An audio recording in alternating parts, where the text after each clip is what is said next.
Next देखना मुझे, factors affecting resistance.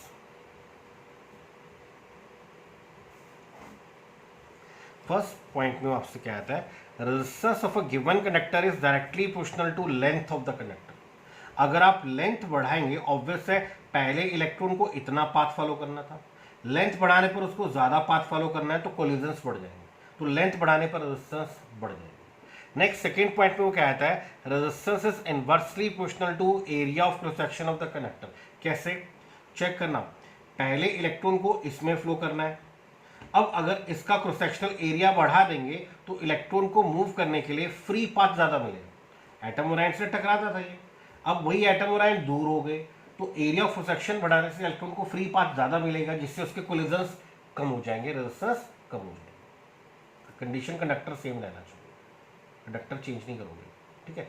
तो resistance is inversely proportional to area of section, जितना एरिया ऑफ सेक्शन बढ़ाओगे उतनी रेजिस्टेंस कम हो जाएगी। फैक्टर्स कंबाइन करने पर आपको मिलता है resistance is directly proportional to length, inversely proportional to area of cross section. और जब भी आप प्रोपोर्शनल हटाते हैं आप कुछ कांस्टेंट लगाते हैं, दिस रो, इसको बोलते हैं rho, this rho is constant of proportionality called specific resistance, specific resistance, और वी कैन से रेजिस्टिविटी। अभी इसको भी पढ़ेंगे, resistivity of conductor, where rho हमारे पास है constant of proportionality called specific resistance और रेजिस्टिविटी, ठीक है। बाद में इसको डिफाइन कर लेते हैं। तो रेजिस्टेंस किस पे डिपेंड करता है, लेंथ पे, लेंथ बढ़ा दोगे इलेक्ट्रॉन्स के कोलिजन्स बढ़ जाएंगे, रेजिस्टेंस बढ़ जाएगी। Resistance inversely proportional to cross sectional area, cross sectional area बढ़ा दोगे इलेक्ट्रॉन को फ्री पाथ ज्यादा मिलेगा, रेजिस्टेंस कम हो जाएगी। फैक्टर्स कंबाइन करने पर R directly proportional to L, inversely proportional to A, और जब भी प्रोपोर्शनल हटाओगे कांस्टेंट लगाओगे, this is rho called specific resistance और रेजिस्टिविटी ऑफ द कंडक्टर, ठीक है। चलिए और देखिए इसमें अगला टॉपिक है, इसमें स्पेसिफिक रेजिस्टेंस और रेजिस्टिविटी, अभी पढ़ा था आपने, स्पेसिफिक रेजिस्टेंस और रेजिस्टिविटी। देखिए रेजिस्टेंस आपने पढ़ा R is equal to rho L upon A, and deduction of Ohm's law में आपने पढ़ा था R is equal to M L upon N E square tau into A, reduction of Ohm's law में आज ही किए। तो ये जो रो हमारे पास है, this is equal to, this rho is equal to M upon N E square tau is constant called specific resistance, specific resistance,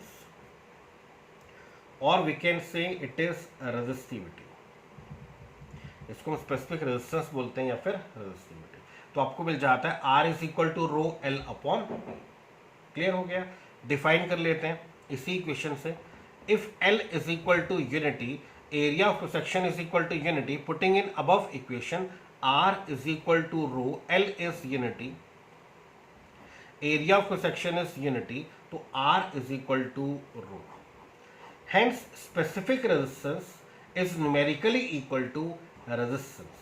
Specific resistance is numerically equal to resistance of unit length and unit area of cross section. किसी conductor के unit length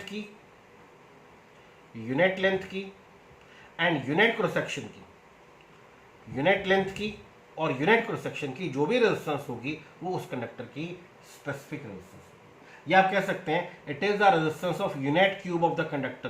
किसी conductor के unit cube की, 1 metre cube की जो भी resistance होती है उसको बोलते हैं कंडक्टर की स्पेसिफिक रेजिस्टेंस। अब यहां से रो के यूनिट्स देख लीजिए, rho is equal to R cross A upon L, R is ohm, area is metre square, length is metre, तो रो के यूनिट्स क्या आपके पास, रो के यूनिट्स आपके पास है ओम मीटर, इसके यूनिट्स क्या आपके पास ओम मीटर, स्पेसिफिक रेजिस्टेंस और रेजिस्टिविटी।